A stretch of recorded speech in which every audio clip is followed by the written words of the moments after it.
नमस्कार दोस्तों, market mastery pro में आपका स्वागत है। आज का जो मेरा जो टॉपिक है ना, ये बड़ा ही इंटरेस्टिंग टॉपिक है। जैसे कि बहुत सारे लोगों ने ये सुना होगा कि हर्षद मेहता स्कैम 1992 में हुआ था। ये हर्षद मेहता स्कैम क्या है ये? इसके बारे में बहुत सारे लोगों को आज भी पता नहीं है कि आखिर में ऐसा उस दिन शेयर बाजार में ऐसा क्या हुआ था जो पूरी तरह से शेयर बाजार क्रैश कर दिया था, और जो इन्वेस्टर के जो पैसे थे लाखों करोड़ों रुपए डूब गए थे। बहुत सारे इन्वेस्टर ने सुसाइड भी किए थे, और पूरी देश की इकोनॉमी समझा जाए तो उस समय में एक हिल गई थी। इसका रीजन क्या था? उस समय में हर जगह पेपर में, हर अखबारों में ये था, हर्षद मेहता स्कैम, हर्षद मेहता स्कैम। आखिर हर्षद मेहता ने ऐसा क्या किया था जिसके वजह से पूरी इकोनॉमी हिल गई थी? तो उस समय में क्या था कि 4,000 करोड़ का स्कैम अगर आज के हिसाब से देखा जाए तो तकरीबन ये 24,000 करोड़ का स्कैम हुआ वो। अब सोचिए कि उस समय में 1992 में एक 4,000 करोड़ का अमाउंट कितना बड़ा होता है, आप कल्पना भी नहीं कर सकते हैं। तो आज मैं हर्षद मेहता के बारे में, आज मैं अपने यूट्यूब चैनल पे मैं लोगों को ये बताना चाहता हूँ कि आखिर ये हुआ क्या था।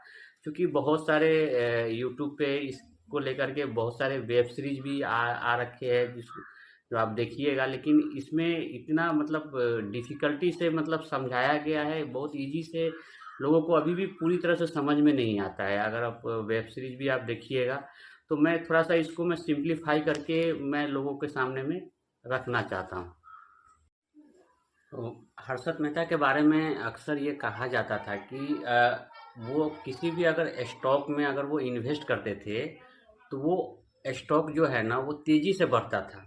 जैसे कि उस समय में अगर देखा जाए तो एसीसी में उन्होंने, उस समय एसीसी का जो प्राइस था 200 रुपये का था, और उन्होंने सिर्फ 1 महीने के अंदर में उस स्टॉक को जो है 200 से 9,000 तक ले गए थे। तो लोग इस चीज़ को, हालाँकि उस समय में क्या होता था कि लोग पैसे भी बनाते थे, लेकिन लोग इस चीज़ में थोड़ा-सा डाउटफुल रहते थे कि आखिर हर्षद मेहता अगर कोई भी अगर स्टॉक में हाथ डालते हैं, कोई भी शेयर्स बाय करते हैं, वो शेयर इतनी तेज़ी से कैसे ग्रोथ कर जाता है? लोगों के अंदर में एक सवाल भी था, क्योंकि देखिए स्टॉक मार्केट एक जो ऐसा है ना कि यहाँ पे 100% कुछ भी नहीं है स्टॉक मार्केट में, या किसी भी आगे, या तो आप क्रिप्टो करेंसी हो या स्टॉक मार्केट हो। तो हर्षद मेहता अगर किसी भी शेयर में अगर वो पैसा डालते थे, वो पैसा वो स्टॉक जैसे होता है ना कि तेज़ी से भागता था। तो लोगों के मन में बहुत सारे डाउट्स थे कि आखिर ये आदमी इतना सटीक कैसे हो सकता है कि किसी भी शेयर्स में वो पैसा डालता था वो तेज़ी से बढ़ना शुरू होता था। लेकिन एक सवाल लोगों के अंदर में था कि आखिर कुछ ना कुछ तो बात है। तो पहले हम हर्षद मेहता के बारे में, उनका कुछ बैकग्राउंड के बारे में कुछ मैं आप लोगों को मैं बताना चाहता हूँ कि हर्षद मेहता कहाँ से आए, कैसे उन्होंने स्टॉक मार्केट में एंट्री किया। उस समय में कहा जाता था कि हर्षद मेहता जो है ना, स्टॉक मार्केट का बेताज बादशाह था। जैसे स्टॉक मार्केट का वो एक तरह से देखा जाए तो अमिताभ बच्चन लोग बोलते थे उस समय में। तो उनका हम पहले हर्षद मेहता का जो जन्म जो है ना 29 जुलाई 1954 को पनेली मोती गांव गुजरात में हुआ था। ये छोटे व्यापारी वर्ग में इनका जन्म हुआ था, और उनके पिता का नाम था शांतिलाल मोती।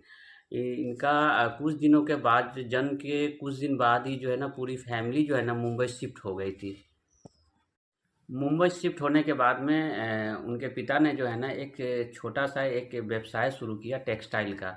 लेकिन वो टेक्सटाइल का जो बिजनेस है ना, वो कुछ दिनों के बाद वो चल नहीं पाया। फिर क्या काम किए कि वहाँ से उन लोग पूरी फैमिली शिफ्ट होकर के रायपुर गए, और रायपुर में ही जो है हर्षद मेहता का जो है प्राइमरी एजुकेशन वगैरह वहीं पे हुआ।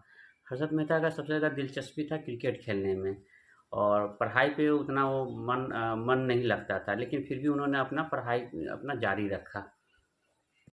साल 1976 में लाला लाजपत राय कॉलेज से इन्होंने बीकॉम की डिग्री ली। उसके बाद जो है ना इन्होंने छोटे मोटे पहले नौकरी किया इन्होंने। उस समय एक कंपनी हुआ करती थी, the new India insurance company थी। उसमें इन्होंने जो है ना काम शुरू किया। उसके बाद 1980 के बाद इन्होंने उस कंपनी से रिजाइन कर दिया, और फिर से 1980 के बाद से इनका स्टॉक मार्केट में एंट्री हुआ।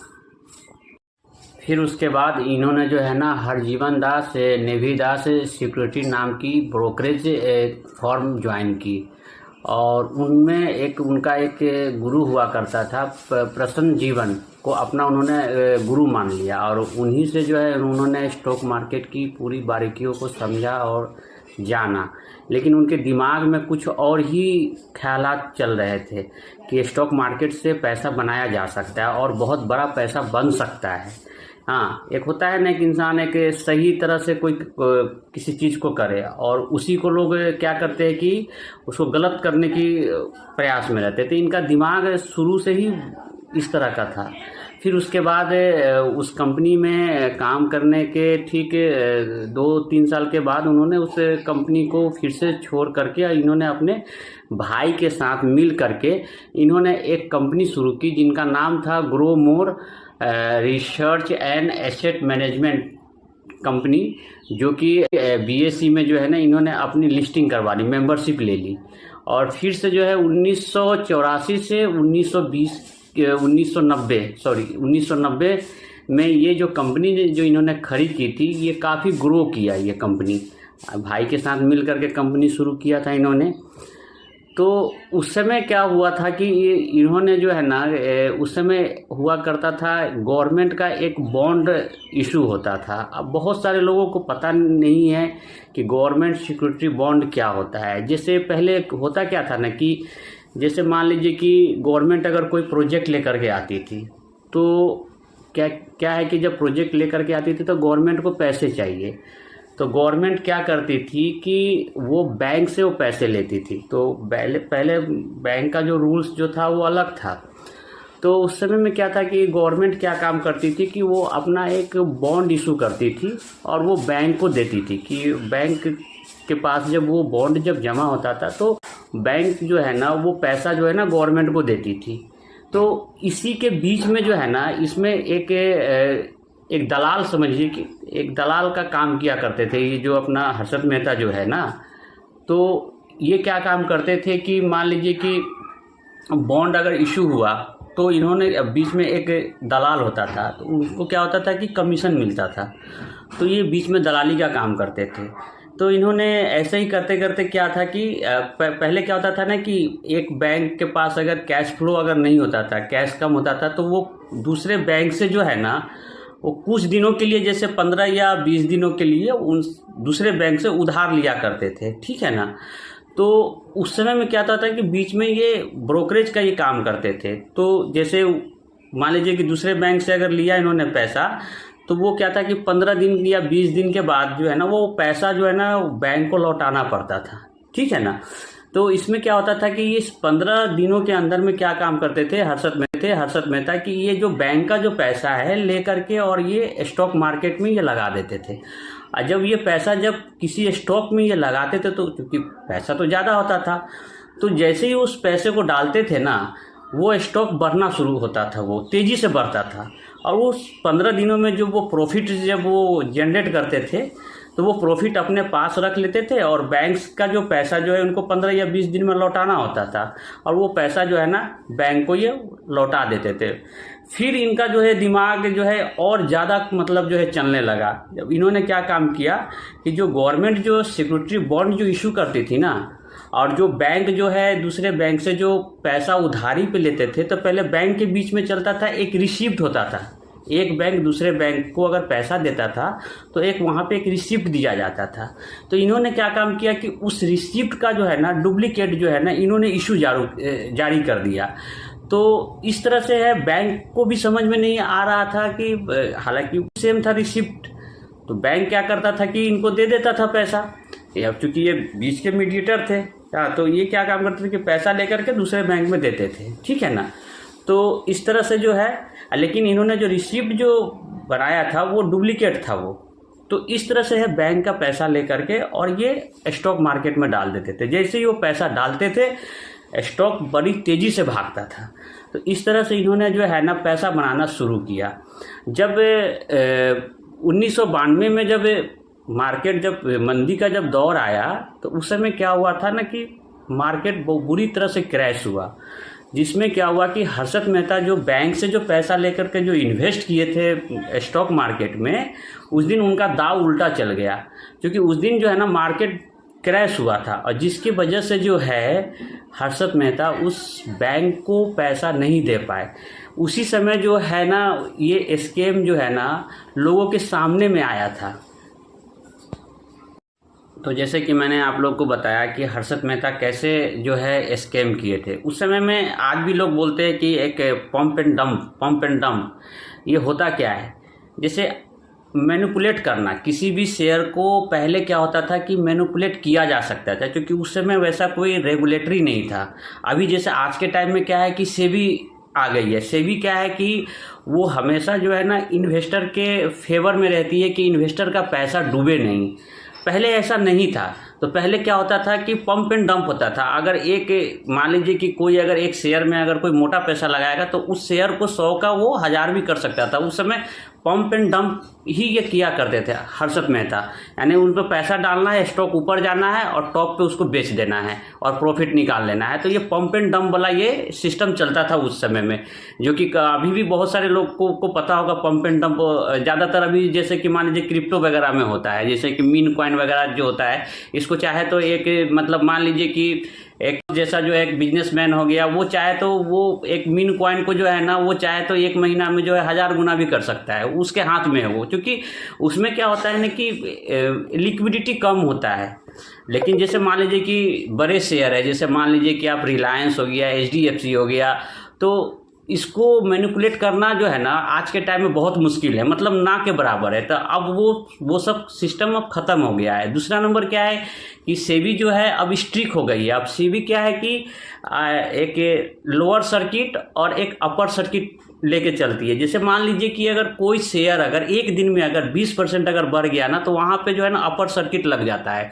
अपर सर्किट लगने का मतलब ये होता है कि कोई भी इन्वेस्टर या तो ना तो वो पैसा डाल सकता है, ना ही वो निकाल सकता है। और सेबी यहाँ पे जो है ना एक्टिव हो जाती है कि आखिर एक दिन में ये 20% ये ग्रो किया तो कैसे किया। फिर उस कंपनी का पूरा बैलेंस शीट मंगाया जाता है और उससे पूछा जाता है कि भैया आपने ऐसा किया कैसे किया, आपने ऐसा तो नहीं कि मैनिपुलेट कर दिया। तो मैनिपुलेट तो होना आज के टाइम में संभव नहीं है स्टॉक मार्केट में, लेकिन ये पहले हुआ करता था। वैसे ही अगर कोई शेयर अगर 20% अगर एक दिन अगर डाउन, अगर एक दिन में अगर कोई अगर स्टॉक अगर 20% अगर गिरता है तो उसमें भी एक लोअर सर्किट लग जाता है। अब उसमें क्या होता है कि ना तो इन्वेस्टर पैसा डाल सकते हैं, ना तो निकाल सकते हैं, क्योंकि क्या होता है कि पैनिक सेलिंग की समस्याएं हो जाती है। क्योंकि बहुत सारे जो इन्वेस्टर देखते हैं कि अब मेरा पैसा डूब जाएगा, तो वो क्या है कि 20% लॉस में भी लोग पैसा लेके निकल जाएंगे, तो इन्वेस्टर को तो काफ़ी नुकसान हो जाएगा।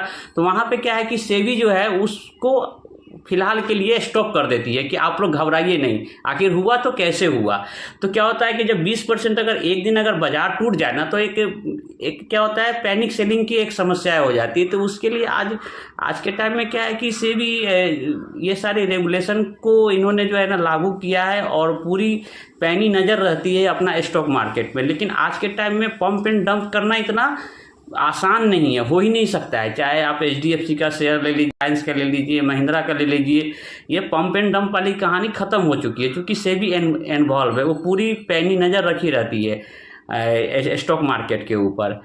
तो मेरा ये वीडियो बनाने का मेरा एक्चुअल में रीज़न क्या था ना कि मैं ये चाहता हूँ कि स्टॉक मार्केट देखिए कहने के लिए है तो ये बुरा नहीं है, लेकिन मान लीजिए कि अगर इसको अगर सोच समझ करके नहीं किया जाए तो ये एक तरह से जो है ना ये जोखिम भरा है। तो आप लोग भी अगर कभी अगर शेयर में इन्वेस्ट करते हैं तो उसका फंडामेंटल, PE रेशियो, ये सारा कुछ जांच पड़ताल करके ही इन्वेस्ट करना चाहिए। एक्चुअल में जैसे अच्छे शेयर्स होते हैं वो उतना जल्दी गिरते नहीं हैं, और गिरते भी है तो वो उठ जाते हैं। तो इसमें घबराने की कोई बात नहीं है।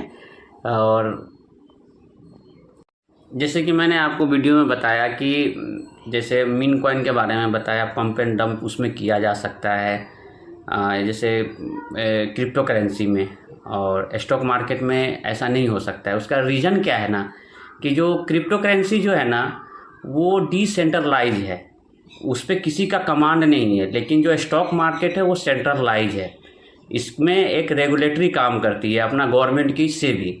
लेकिन क्या है ना कि क्रिप्टो करेंसी में वो डिसेंट्रलाइज है, वो किसी के हाथ में नहीं है। वो जो वर्क करती है वो डिमांड और सप्लाई पे काम करती है। उनका कोई क्रिप्टो करेंसी का कोई बिजनेस नहीं है, वो डिमांड और सप्लाई पे ही चलता है कुल मिला करके देखा जाए तो इसीलिए क्या है कि बिटकॉइन ये सब क्या है कि काफ़ी रिस्की होता है। हाँ ये है कि बिटकॉइन है, इस साल आप देखिए तो तकरीबन जो है 13 लाख से जो है 60 लाख पे पहुंच गया ये। इसमें है कि 4 गुना 5 गुना होता भी है और उतना जल्दी गिरता भी है। तो इसमें क्या है कि पूरी जो है ना ये चैन जो है ना सप्लाई और डिमांड पे ये काम करती है।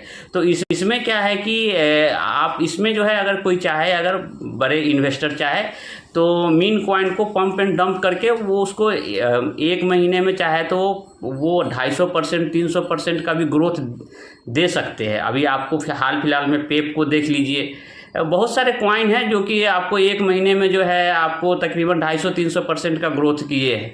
तो ये क्या है कि इसमें पंप एंड डंप होता है, ठीक है ना, क्योंकि इसमें कोई रेगुलेटरी वर्क नहीं कर रही है, ये डिसेंट्रलाइज कॉइन है। और जो स्टॉक मार्केट जो है ये सेंट्रलाइज है, ये गवर्नमेंट के नज़र में रहती है और इस पर जो है सेबी जो है पूरी पैनी नज़र रखी रहती है कि कहीं कोई मतलब गलत तो नहीं कर रहा है। अगर गलत कर रहा है तो उस पर पैनी नज़र रहती है। तो इसलिए स्टॉक मार्केट जो क्या है कि ये ग्रो करता है, धीरे धीरे ग्रो करेगा, लेकिन ये स्टेबिलिटी से करता है। अगर मान लीजिए कि निफ्टी अगर मान लीजिए कि 22,000 से अगर मान लीजिए 20,000 पे भी आ गया तो घबराने की कोई बात नहीं है। वो 20 से वो फिर वो 22 चला जाएगा। अगर 22 से अगर मान लीजिए कि 18 पे भी आ गया, 18,000 पे भी, तो फिर भी वो जो है वो जाएगा ही जाएगा, ऊपर जाएगा, क्योंकि ये सेंट्रलाइज है। इसमें क्या है कि पैनिक नहीं होना चाहिए लोगों को। अगर कोई अगर इन्वेस्ट कर रखा है, अगर स्टॉक में अच्छे खासे जो पोर्टफोलियो बना रखे हैं, तो उन लोग उतना जल्दी घबराते नहीं हैं। उन लोगों को पता है कि ये चलिए अगर नीचे आ गया प्राइस तो हम वहाँ से और बाई कर लेते हैं, और जब वो होते हैं तो प्रॉफिट, जब टॉप पे होते हैं तो अपना प्रॉफिट भी बुक कर लेते हैं। तो ये सब तो बाजार है, बाजार में क्या है कि उतार चढ़ाव होता ही रहता है। कोई ऐसा बाजार नहीं है जिसमें उतार चढ़ाव नहीं हो, कोई भी मार्केट हो। ये अगर उठता है तो गिरता है, या वो तो गिरेगा वो उठेगा वो, ठीक है ना।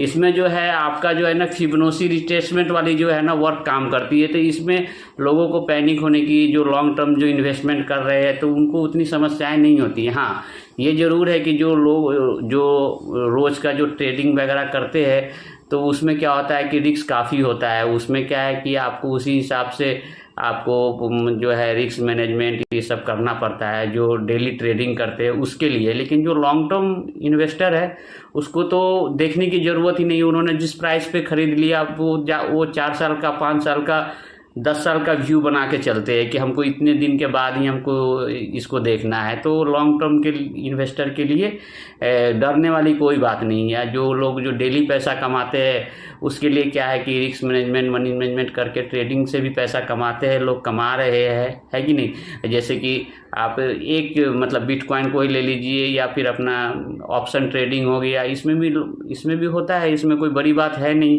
लेकिन आदमी को अपने रिस्क के हिसाब से ही इसमें आना चाहिए। ऐसा नहीं है कि हमारा मतलब वहाँ पे कितना का रिस्क लेना है। मान लीजिए कि हमारा 1,000 रुपये का लॉस लेना है और हम उस दिन जो है मान लीजिए 5,000 का लॉस ले लिए, तो ये थोड़ा सा ज़्यादा समस्या है। और आपका इसमें क्या है कि ट्रेडिंग में क्या है कि आपको लॉस आपको जो है बुक करना चाहिए। लॉस भी बुक कीजिए, प्रॉफिट भी बुक कीजिए। 1:3 का प्रॉफिट बुक कीजिए, 1:2 का प्रॉफिट बुक कीजिए।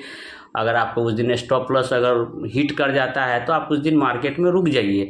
क्या होता है कि पेशेंस बहुत ज़रूरी है। बहुत सारे लोग हैं ट्रेडिंग करते हैं, रैंडम ट्रेडिंग करना, एक दिन में 20 ट्रेड लेते हैं, 10 ट्रेड लेते हैं। तो ये सब एक सिस्टम बेस्ड रूल बनाइए और जो है उसमें आप एक या 2 ट्रेड लीजिए, मतलब क्वालिटी वाला ट्रेड लीजिए, मतलब अपना एक स्ट्रेटजी वगैरह बनाइए, उस हिसाब से ट्रेडिंग कीजिए। मतलब सब कुछ मैनेजमेंट करके कैलकुलेट रिस्क लीजिए। कैलकुलेट रिस्क लीजिएगा तो आपको समझ में आएगा कि हम महीने का कितना % प्रॉफिट निकाल पा रहे हैं। जैसे ऑप्शन ट्रेडिंग में आप मान लीजिए कि महीने का आप लेके चलिए कि कम से कम 20 से 25%, 30%, 40% तक भी निकाला जा सकता है ऑप्शन ट्रेडिंग में। हालांकि ऑप्शन ट्रेडिंग में तो आपको पता ही है कि जो जानते हैं ऑप्शन ट्रेडिंग को, तो यहाँ तो पैसा ऑप्शन ट्रेडिंग में हर दिन देखिएगा तो अगर मान लीजिए कि रेंज में भी मार्केट है तो गुना तो देता ही देता है। जिस दिन रेंज के बाहर गया तो वो आपको 4 गुना, 5 गुना, 10 गुना, मतलब प्रॉफिट का कोई इसमें कोई लिमिट ही नहीं है। हाँ, लॉस लिमिट है। लॉस है कि आपका नीचे आया, आपका स्टॉप लॉस हिट हो गया, मेरा 1000 रुपये का नुकसान हो गया तो मैं बाहर निकल जाऊंगा।